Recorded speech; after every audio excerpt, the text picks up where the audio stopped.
Development లేదు. నువ్వు ఓడిపోవడానికి ప్రధాన కారణం పార్టీ కార్యకర్తలని, పార్టీ కష్టపడడం గుర్తించుకోవడమే, ఎమ్మెల్యేలు గౌరవించమని కూడా మరి మీడియా ద్వారా కూడా తెలియజేస్తా ఉన్నాం. నిన్న చూస్తా ఉన్నాం, చంద్రబాబు నాయుడు గారు బ్రహ్మాండంగా గెలిపించుకున్నాడు. పవన్ కళ్యాణ్ గారు, చంద్రబాబు నాయుడు గారు, ఒక ఎంపీ గారు ఫ్లైట్కి అవకాశం ఉందా లేదా, నీ పరిస్థితి ఏంటి అని కూడా అడగడం కూడా జరిగింది.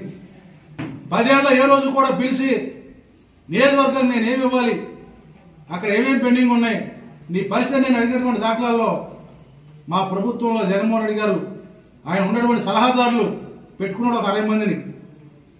ఎందుకు పెట్టుకున్నాడో తెలియదు, వాళ్ళు ఏం సలహా చెప్తారో తెలియదు, మరి అసలు ఈయన ఏం చెప్తారో తెలియదు. మేమందరం గెలిచి ముఖ్యమంత్రి ఎన్నుకుంటేనే నువ్వు ముఖ్యమంత్రి అయ్యావు, మాతో మాట్లాడ నీకు టైం దొరకట్లేదని నేను అడుగుతున్నాను. ఈ రోజున బాధతో అడుగుతా ఉన్నాను జగన్మోహన్ రెడ్డి గారిని.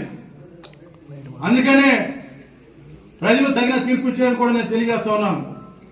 ఏదైతే పవన్ కళ్యాణ్ గారు, చంద్రబాబు నాయుడు గారు, నరేంద్ర మోడీ గారి నాయకత్వంలో బీజేపీ అధ్యక్షురాలు పురంధేశ్వరి గారు వీళ్ళందరూ కూడా కలిసి కూటమిగా పవన్ కళ్యాణ్ గారు ఒకటే చెప్పారు, ఈ రాష్ట్రంలో ఓట్లు చెల్లలేమను కూటమిగా ఏర్పడి బ్రహ్మాండ ఘన విజయం సాధిస్తామని చెప్పడం కూడా జరిగింది.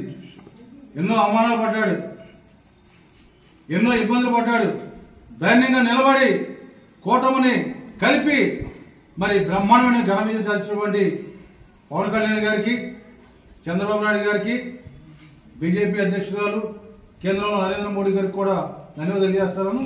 ఎందుకంటే నాకు చాలా బాధ వేస్తా ఉంది, 2 సార్లు ఎమ్మెల్యేగా గెలిచి ఈ నియోజకవర్గంలో డబ్బులు ఏమి ఇవ్వకుండా ఆయన ఇచ్చినవి మేము ప్రచారం చేయడం తప్ప చేయడానికి ఏమి లేదని కూడా తెలియజేస్తా ఉన్నాం.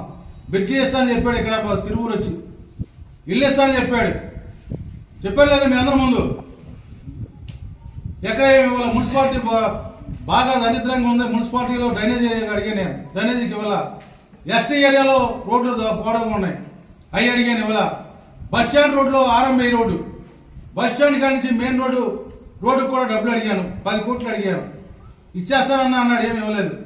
అంటే మార్చి 13వ తారీఖున మీటింగ్ పెడితే నేను డిసెంబర్ వరకు కూడా తిరుగుతూనే ఉన్నాను. నా నిధులన్నా, నా ఎలక్షన్ వస్తుందన్నా, మరి మీరు ఇచ్చిన హామీలు నెరవేర్చమని ఎక్కడ కూడా ఏం చేయలేదు. అదేవిధంగా నేను ఒకటే చెప్పాను, ఆ రోజున బ్రిడ్జి గారికి కట్టకపోతే నేను ఓటాడనని చెప్పాను. నేను అదే మాట మీద బ్రిడ్జి కట్టలేకపోయాను, పోటీ చేయడం మానేశాను, ఓటాడటం కూడా మానేశాను. నేను అన్న మాట కట్టుబడి ఉన్నాను. ఎక్కడైనా సరే